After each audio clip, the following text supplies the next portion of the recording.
Welcome to the program. This is your senior moment, streaming live from the Healthy Home Mansion. Remember, it's young living or assisted living. You can make your home a healthy home, and it all starts with you, and it starts right now. Okay, episode number 58.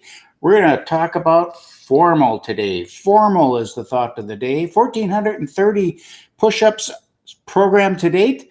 1,810 so far this month, 930. We'll wrap up in just a couple of days, 27,290 for the year. Episode number 58, formal.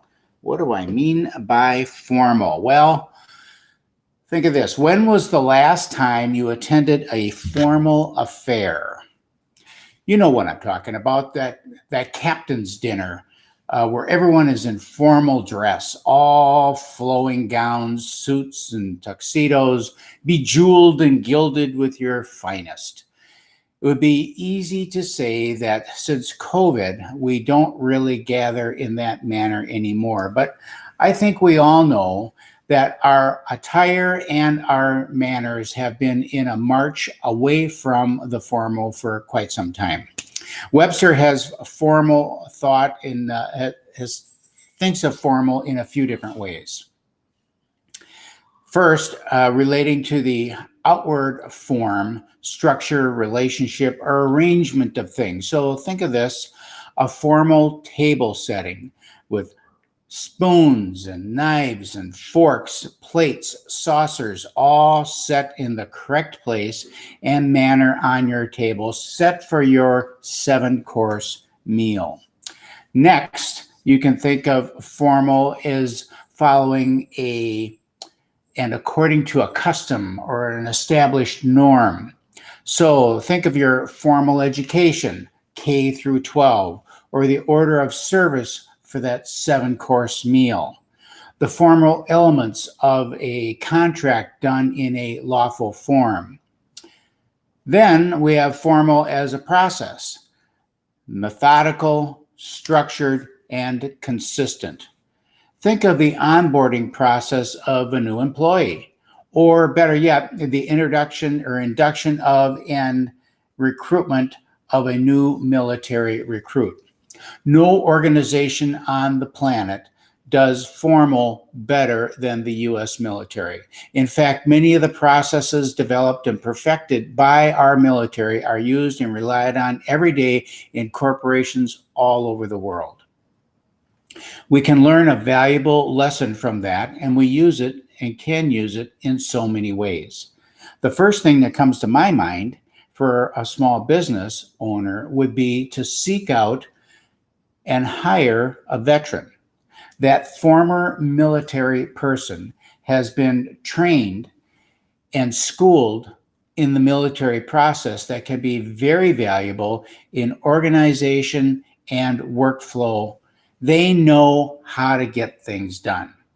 When we get a new customer, for example, what is our formal process for onboarding that new client or customer?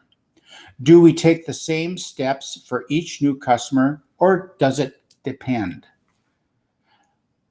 The most successful and respected companies have written procedures and processes for every circumstance you can imagine.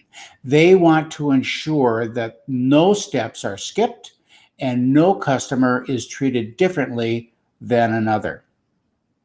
This customer and client engagement methodology is hard work and usually develops over a long period of time. It is critical thinking that we can apply to our personal relationships as well. That formal way of thinking and relating to each other is what differentiates us from less developed and enlightened people. Think of it this way. Just think here's a personal example.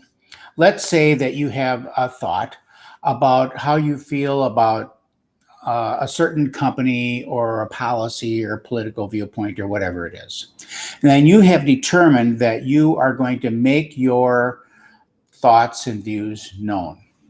So you think about it and you come up with a plan and you put the plan on paper so you can share it with like-minded people.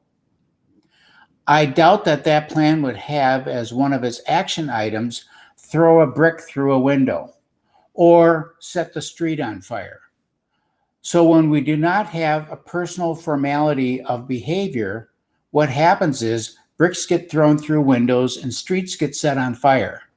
So put on a fancy dress or your best suit and take your spouse, partner, mother, or whoever out to dinner. Use a cloth napkin and the correct fork. It'll change your perspective. And that's your senior moment. All right. Formal processes, formal attire, formal. All right, let's do our gratefulness moment. And the gratefulness moment of the day is this. Picture frames. Picture frames, I love picture frames. And I'll tell you why. Because a picture frame does more than just give a place to hold the picture. It actually sets the picture up. Now here's one that we have that's without a frame. Nice picture, but you know, it's not the same as if it was a framed picture hanging on the wall. Now we've got frameless pictures now that are full bleed that go all aside mounted on a canvas. But they're not this. It's a different look. You know, it's okay, but there's something about putting a picture in a frame. Sometimes the frame itself becomes the piece, and the picture is the accent to the frame. It becomes a focal point on the wall, and the correct frame can either highlight or detract from the picture in it. But we've got some very ornate frames, and we've got some just full bleed canvas on the wall too. I'm particular to frames. All right, so that's enough about picture frames. I like them. I'm grateful for them. I'm grateful for the people that know how to do them and do them right, and they can make them pretty fancy schmancy. All right. What are we doing today? Yesterday we did deep knee bends, so today we're going to do toe touchers. Ready? 2 sets of 15, easy peasy.